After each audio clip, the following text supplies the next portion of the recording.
Hello students, this is our part 11 video in chapter 3.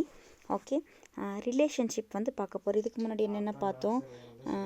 Entity பார்த்தோம், and then attribute, entity அதோட types, attribute அதோட types. Now we are going to study about relationship and its types. Okay, so entity is specified with represented with the rectangle box. Attribute is represented with the oval shape, and then relationship is going to be represented with the diamond shape. Okay, so ரிலேஷன்ஷிப்னா என்ன? அதாவது association among the entities, அதாவது ஒரு என்டிட்டிக்கும் இன்னொரு என்டிட்டிக்கும் நடுவில் இருக்கிற relation தான் வந்து relationship அப்படின்னு சொல்லுவோம். ரிலேஷன்ஷிப்பில் வந்து 4 டைப்ஸ் இருக்குது. 1-to-1 relationship,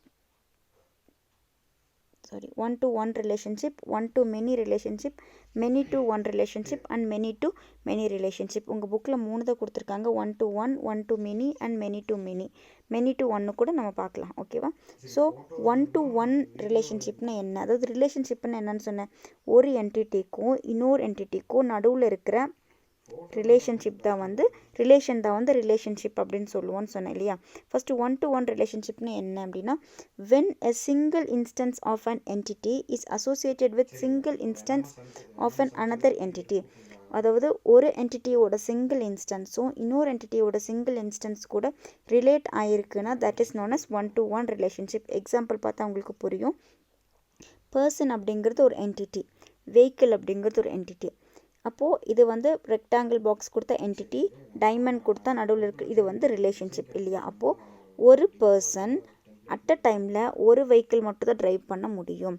so this is a example for 1-to-1 relationship. இங்கே அதனால தான் இங்கே 1-to-1 பர்சன் டிரைவ்ஸ் வெஹிக்கிள் அப்படின்னா ஒரு பர்சன் ஒரே டைமில் அட் அ டைமில் ஒரு வெஹிக்கிள் தான் ஓட்ட முடியும். ஒரு காரில் உட்காந்து ஓட்டிகிட்ருக்காங்க, இன்னொரு ஜீப்பையோ லாரியோ ஓட்ட முடியுமா? No. So this is an example for 1-to-1 relationship. Next is 1-to-many relationship. When a single instance of an entity is associated with more than one instance of an other entity. அதாவது ஒரு என்டிட்டியோட single instance தான் வந்து இன்னொரு என்டிட்டியோட நிறைய instance கூட relate ஆகிருக்குன்னா that is known as 1-to-many relationship. இப்போ example பாருங்கள், கஸ்டமர் அப்படிங்கிறது ஒரு என்டிட்டி, ஆர்டர் அப்படிங்கிறது ஒரு என்டிட்டி. ஒரு கஸ்டமர் அட் அ டைமில் ஒரு கடையில் போய் நிறைய ஆர்டர்ஸ் வந்து ப்ளேஸ் பண்ண முடியும். இதுதான் 1-to-many. Okay, customer places orders அப்படின்னா a single customer can place more orders at a shop. Next is many-to-many relationship.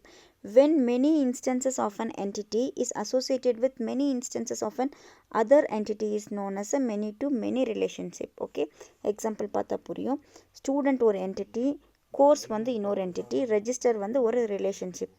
அதாவது many students can register in many courses. அதாவது நிறைய ஸ்டூடெண்ட்ஸ் வந்து நிறைய கோர்சஸில் ஒரே டைமில் ரெஜிஸ்டர் பண்ண முடியும். இட் இஸ் பாசிபிள் இல்லையா? So this is an example for many-to-many relationship. Next is many-to-one relationship. இது உங்கள் புக்கில் இல்லை, நம்ம பார்க்கலாம். when many instances of an entity is associated with only one instance of an entity is known as many-to-one relationship. Example பார்த்தா புரியும். இப்போது passenger வந்து ஒரு என்டிட்டி, ட்ராவல் வந்து ஒரு ரிலேஷன்ஷிப், பஸ் வந்து இன்னொரு entity. many passengers can travel in one bus. நிறையா பேசஞ்சர்ஸ் வந்து அதுதான் many-to-one. நிறையா பேசஞ்சர்ஸ் வந்து அட் அ டைமில் ஒரு பஸ்ஸில் ட்ராவல் பண்ண முடியும். Okay, so relationship is over. ரிலேஷன்ஷிப்லேயே வந்து இன்னொரு கான்செப்ட் இருக்குது, கார்டினாலிட்டி அப்படின்னு சொல்லி ஒரு கான்செப்ட் இருக்குது 3.5.5.3ல். கார்டினாலிட்டி அப்படிங்கிறது என்ன? இதுவும் ரிலேஷன்ஷிப் மாதிரி தான். அதாவது ரிலேஷன்ஷிப்னு என்னன்னு சொன்னோம், ஒரு என்டிட்டி இன்னொரு என்டிட்டி கூட ரிலேட் ஆகிருந்தால் அதுக்கு பேர் ரிலேஷன்ஷிப். ஆனால் கார்டினாலிட்டின்னு என்னென்னா நிறைய entities, when number of entities in one set is mapped with number of entities in another set. அதாவது ரிலேஷன்ஷிப்னா ஒரு என்டிட்டிக்கோ இன்னொரு என்டிட்டிக்கோ இருக்கிற ரிலேஷன் தான்.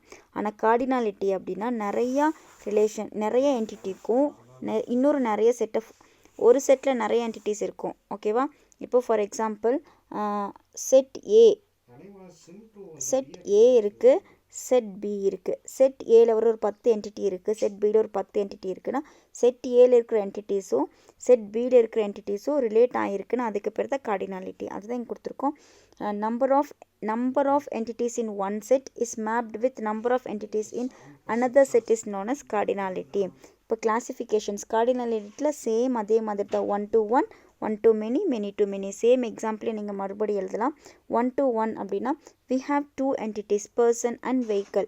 If we consider the current vehicle, the driver is operating, then we have 1 to 1 relationship. Same தான், ஒரு person drives ஒரு one vehicle. 1 to many அப்படின்னா a customer can place multiple orders and the order is related to only one customer. Okay, so this is a example for 1 to many. Many to many means a student can register more than one courses and a course can be registered by many students. This is an example for many to many courses. Okay, okay. ER model ஃபுல்லாக பார்த்துட்டோம் இல்லையா? So ER model ஒரு glands பார்க்கலாம். ER model அப்படின்னா entity relationship model. இதில் வந்து 3 types இருக்குது. ஒன்று வந்து என்டிட்டி, இன்னொன்று வந்து ஆட்ரிபியூட்ஸ், இன்னொன்று வந்து ரிலேஷன்ஷிப். என்டிட்டியில் 3 இருக்குது. Strong entity, weak entity and entity instances. ஆட்ரிபியூட்டில் key attribute, simple attribute, composite attribute, single valued attribute, multi valued ஆட்ரிபியூட்னு சொல்லி 5 டைப்ஸ் இருக்குது. ரிலேஷன்ஷிப்பில் வந்து 1 to 1, 1 to many, many to 1 and many to many relationships இருக்குது. ஓகேவா? ஓகே, இந்த வீடியோஸை ஒரு 2 இல்லை 3 டைம் பாருங்கள். அப்போ தான் உங்களுக்கு வந்து அண்டர்ஸ்டாண்ட் ஆகும். தேங்க்யூ.